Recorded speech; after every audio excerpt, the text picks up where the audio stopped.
But you could see that this is going to be really complicated to interpret. The three conditions, fixate, drive, and observe, are themselves very different, but we wouldn't expect there to be a driving center in the brain, a neurocrat whose job it is to drive the car. And so there's something going on in here, but it's hard for us to extract from it what we want to look for in this. And that drives us towards a need to look for new methods of data analysis. And I'll introduce that. This is also based on work which is ongoing and has been pioneered very much at the Olin Neuropsychiatry Research Center. I'm going to briefly introduce you to a mode of data analysis called independent component analysis. It reflects a problem that we all face. It deals with a problem that we all face, which can be summed up like this. We live in a world where the information comes pouring in on us from all channels all at once, and in our ears at least, and in our eyes. This is all mixed up. And so we face a problem of source separation. If you're at a cocktail party, it's sometimes called the cocktail party problem. We have to sort out who is speaking to us among other background conversations, noise, music, and so forth in the background. Independent component analysis is a way of solving the source separation problem blindly, without knowing in advance what the sources are.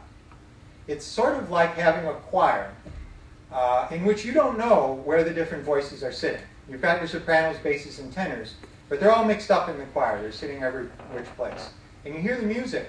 What independent component analysis does, and it is a mathematical algorithm, is to extract those independent sources so that you can locate the sopranos and the basses and the tenors, and even the guy who can't carry a tune.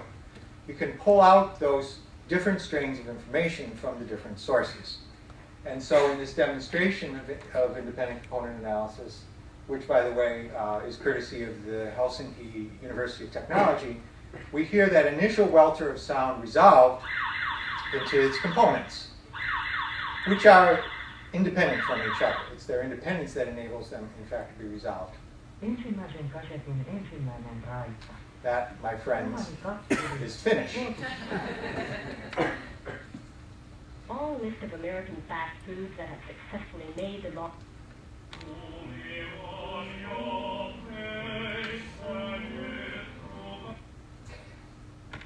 The guardians of the electronic stock market, NASDAQ, who have been burned by past NX West. Oh, how timely. So I wrote this talk this morning. Okay. So here's what we'd like to do, is harness a technique like independent component analysis, only now instead of the welter of sounds collected at multiple microphones, we consider the brain our receiver of signals. And ICA will then isolate out the sopranos, the tenors, and the altos, locating them in space and tracking their signal. These components, and there's a couple of them down at the bottom here, don't resemble the well-defined anatomical regions of the brain. I mean, they do to a certain extent, but they frequently spill over those boundaries or recruit multiple boundaries. Let me just show you a couple of the seating plan a little bit for the components, 5 out of 24. Now, it turns out that the information, the vast amount of information in the brain, can be successfully reduced to something between 20 and 30 components with very little loss of the original information. In other words, it's possible to go back and reconstruct the original images with a fair degree of accuracy. So here are 5 components to give you some aspect of, some sense of the variety in which the looks they can take. These are so-called glass brain views, in which we look all the way through the brain from 3 different angles, and so you kind of have to triangulate a little bit to locate where the activity really is. Now, I should say, we've heard of wearing your heart on your sleeve. I'm now wearing my brain on the screen. This is me as a volunteer in the driving experiment. And so some of these components, like this one on the top left, waiting for my pointer there, are quite localized, quite along the lines of what one might hope for in a neurocratic model. Some are localized but have, say, a couple of different locations. Some are large, some are rather small. Some are highly distributed, a component in which these areas of the brain are active or inactive together. They're traveling in unison, and yet they're quite spread out in different areas of the brain. And finally, some of them are artifacts. You can see my little eyeballs wiggling back and forth in that component there. The ICA components, like the guy who can't carry a tune, pulls that one out as well. That becomes one of the mix.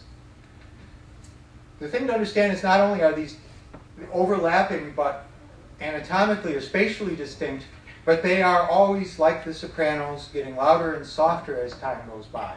They're dynamic. And so we can visualize that. This is one component. Now we're racing through the experiment, 375 images.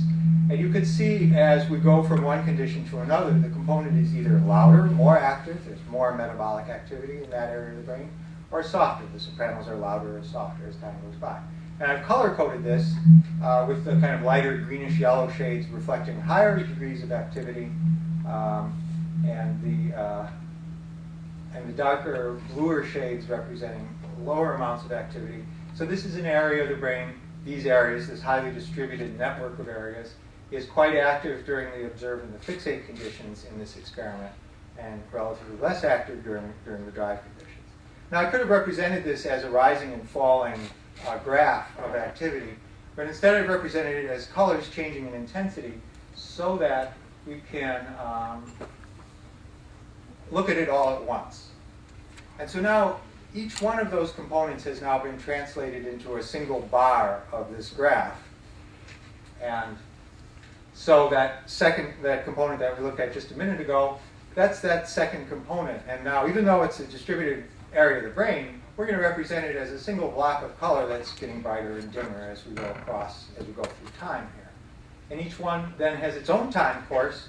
Again, imagine the dynamism of this, the constantly shifting quality of this as we go through the components. What we're looking at then is a kind of data reduction of a complex experiment that has preserved a lot of the complexity of the underlying data. And so starting with a bunch of images, we've taken a step in a new direction with them. We've replaced those images which were initially uninterpretable with now each one will be a column of these bright and darker squares. And so that's independent component analysis in a nutshell. It's data-driven in the sense that we don't say up front where we expect areas of the brain to turn on or off. We don't say when we expect them to turn off. We're going to take a look. We're going to just let the brain tell us when things are in unison and when they're not, finding these neural ensembles, which we refer to as independent components. But the result remains complicated. We've substituted in a way spatial or anatomical complexity. Instead of that, now we have temporal complexity. Now we're looking at how these things are changing over time, but there's still a lot of things to look at. So we need another way in. We need another way to get a handle on what's going on here. And that leads us, we go back again to the insight of temporality, the idea that our experience is extended in time. And there are different modes of representation that humans have developed that are specifically temporal. One of them is narrative, which I think is a very interesting connection to make to brain imaging data, but that's a story I'll tell at another time. Because the other one is music. Music is a temporal form in which where you are in the musical piece and what you're hearing depends entirely on context. Melody itself makes no sense unless you have a temporal concept in which to conceptualize it. And so, again, looking at a very complex representation of data, we have our component, only now we're going to add something a little bit different to it, which is that in addition to the color, we've now given it a tone, a pitch. And the volume of that pitch will change according to the intensity of activity in the component in that section of the brain. So it'll get louder or softer according to activity as the experiment goes by.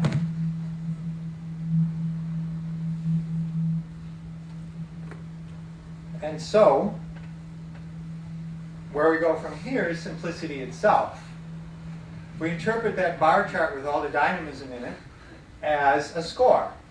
And the bright spots on the bar chart that are also areas of the brain are notes that are forte. There's the forte parts, and the darker, the bluer parts are pianissimo.